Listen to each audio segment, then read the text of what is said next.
Akankah dia menemukan langkah yang tepat? Hanya langkah. Dia harus melakukan skak dengan bentengnya, bukan dengan ratunya.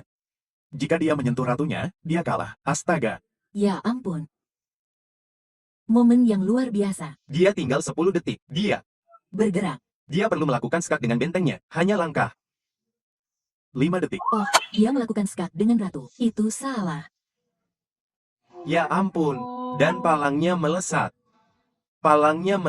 Magnus sekarang menang karena Ratu Hitam tidak bisa masuk ke sirkuit untuk melakukan skak terhadap Raja Putih dan menyentuh dan menjaga kontaknya dengan benteng putih di sudut. Seperti yang kita tunjukkan sebelumnya, Magnus, dia menggunakan kudanya untuk berputar dengan rajanya. Magnus akan memenangkan permainan ini. Jika skak habis, Magnus adalah orang yang memberikan skakmat dengan ratunya sendiri. Ya. Oh. Itu hanya keputusan sepersekian detik untuk GH. Anda tahu, tidak banyak waktu dan dia terus melakukan skak. Bagaimana? Ini memilukan. Seberapa jelas jalannya? Dia hanya akan bersembunyi dengan rajanya ke A2.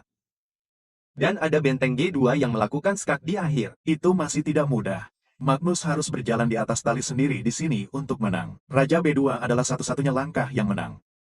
Dan kemudian setelah melakukan skak dengan Ratu Hitam, dia harus menempatkan rajanya di sudut dan kemudian perlahan berjalan menaiki papan. Anda mengundang benteng G2 dan kemudian Anda maju dengan raja Anda. Kemudian Anda berjalan maju dan kemudian Anda harus menyadari bahwa Anda masih melakukan skakmat dengan hitam di akhir ketika Anda kehilangan kuda Anda. Dan tentu saja, Magnus melihat semuanya. Dia melakukannya. Saksikan dia melakukan ini langkah demi langkah. Dan skak lainnya, dia akan memainkan raja A2. Semua yang baru saja Anda katakan. Dia akan mewujudkannya di papan. Ya, dia bisa mulai dengan raja A1. Ide yang sama, Anda mengizinkan benteng melakukan skak dan kemudian Anda berjalan menaiki papan. Tetapi ini adalah satu-satunya cara bagi Magnus untuk menang. Jika ia menggerakkan rajanya kembali ke tengah, jika ia meluncur ke kanan, hasilnya seri lagi. Mayhem. Wow. Ia melihatnya dan ia punya waktu 30 detik untuk mencari tahu. Tidak ada waktu dengan aliran darah ke kepala dan detik yang menancap. Anda tahu, tidak.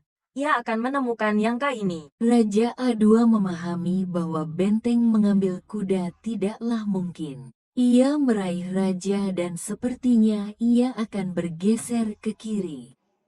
Ia sendiri mulai gugup, turun menjadi 15 detik. Magnus, saya pikir ia sebenarnya salah jalan. Cara ia menggerakkan tangannya. Oh, tidak. Ia bergerak ke A2. Ia menemukannya. Magnus menemukan bahwa bahkan jika kuda putih ditangkap di sini, putih memberikan skakmat kepada putih. Ini ditemukan skak diagonal ini, bahkan maaf ratu di F5 adalah kuncinya dan Raja Hitam tidak akan dapat bersembunyi dengan aman. Perlu terus melakukan skak. Ini menakjubkan dan tentu saja dia menemukan semuanya. Dia akan bekerja dengan raja. Luar biasa, apa yang Magnus lakukan? Anda tahu. Itu hanya level dalam catur. Itu hanya level dan Magnus berada di level yang berbeda. Ini adalah level permainan yang lain. Kuda diambil. Skak telah mengering dan sekarang Magnus menang.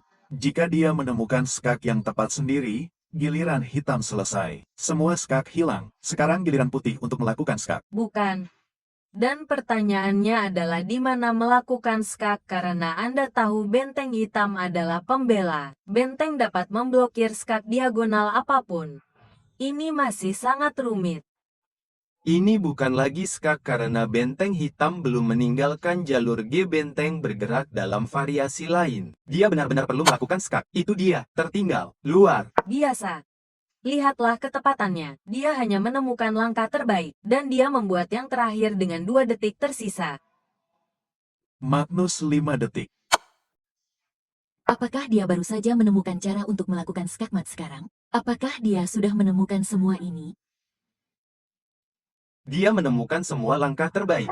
Dia harus memberikan skak pada F8. Dia menemukannya lagi. Dan dia melakukannya dengan sangat ketat. Anda tahu. Detik tersisa, maksudku, ini luar biasa. Masalah bagi hitam adalah jika Anda berjalan ke tengah seperti yang Anda inginkan. Anda akan tertusuk pada diagonal panjang dan benteng Anda tergantung. Dan itu terjadi. Tunggu, ini bahkan bukan langkah terbaik. Saya salah. Benteng ke E6 adalah satu-satunya langkah yang menang. Itu satu-satunya langkah. Ya Tuhan. Apa? Dan dia mengulurkan tangan ke benteng. Ini adalah kelas master dalam gerakan oleh Magnus Carlsen. Dia menemukan setiap langkah teratas. Luar biasa. Posisi gila. Dan sekarang Gas, rajanya sangat perkasa dalam permainan ini. Tetapi pada akhirnya ia tidak akan bertahan sendiri. Maksud saya bahkan tidak tahu mengapa ia tidak bisa mengambil benteng. Apakah itu terus-menerus? Itu adalah skak yang terus-menerus. Astaga, dan jabat tangan. Magnus Carlsen melakukannya. Siapa yang menangkap mengundurkan diri? Sungguh permainan yang luar biasa. Itu adalah permainan tahun ini sejauh ini. Saya akan mengatakan, Luar biasa. Magnus Carlsen masih menjadi bos. Wow, Benar sekali. Dan Anda tahu penyelesaian di akhir. Anda tahu. Pertama dengan Gas menemukan sumber daya yang luar biasa ini. Anda tahu. Tetapi kemudian hanya memiliki beberapa detik di jam dan membuat langkah yang salah. Skak yang salah. Dan kemudian Magnus. Cara ia memainkan tahap akhir itu dengan akurasi seperti itu. Dengan 10 detik di jam. itu jenius. Keduanya jenius. Seperti Gas melakukan kesalahan hanya pada satu langkah. Tetapi sisa permainan ia sendiri terinspirasi. Dan pantas saja bahwa dua raja berjalan memutuskan permainan itu karena itu adalah dua raja catur. Ya, sungguh hal yang luar biasa, bukan?